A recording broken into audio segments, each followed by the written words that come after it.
And I'm Jonathan Carl here with, of course, Mary Bruce and Rachel Scott. Our reporters across the news division have been updating our live blog, looking at some of the allegations made back and forth, doing fact checks. You can find all of that on abcnews.com. But I would like to replay the moment at the very start of this debate because it was quite a moment. The handshake. And if you look, Thank you. I mean, quite a moment. First of all, because we hadn't seen a handshake.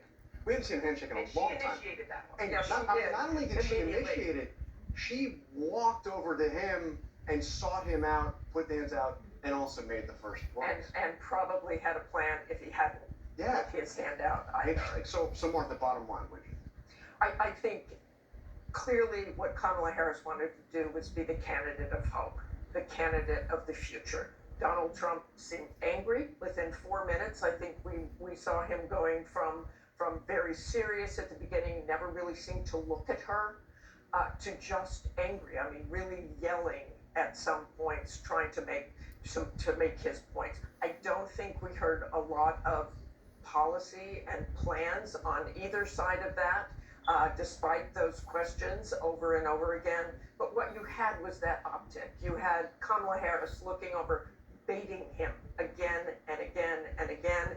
The microphones were muted when they weren't speaking, but many times she didn't need a microphone. You watch Donald Trump get mad and scowl through things. And, John, we were all talking leading up to this about how this would go, what Donald Trump he would see.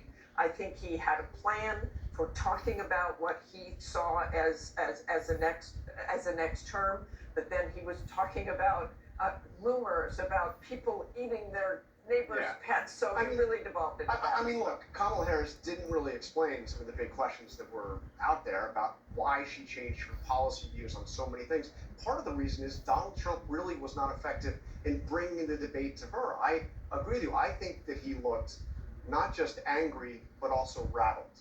And in contrast, Harris, who again, much of the world doesn't know, Harris looked like she belonged on the stage, looked like she is somebody that could serve as president. And that is certainly how the campaign is feeling tonight. I can tell you, the Harris campaign feels very good. They feel they had a very strong night, that she was in command, that she did look presidential, and that she was able, they feel, to hold Donald Trump accountable for his actions. And of course, that was their goal going into this, that she would be able to put Donald Trump's record under a microscope. And they feel that the strongest example of that was that exchange on abortion, where she was able really to blame Donald Trump directly to his face. I mean, she said, what you are putting women through is unconscionable. Yes, she goaded him. She flat out trolled him many times, got him off message, but she also talked directly to voters, even inviting them to a Trump rally to underscore that central argument in her campaign that she says he's only out for himself, that she argues she's out for the American people. Rachel? Yeah.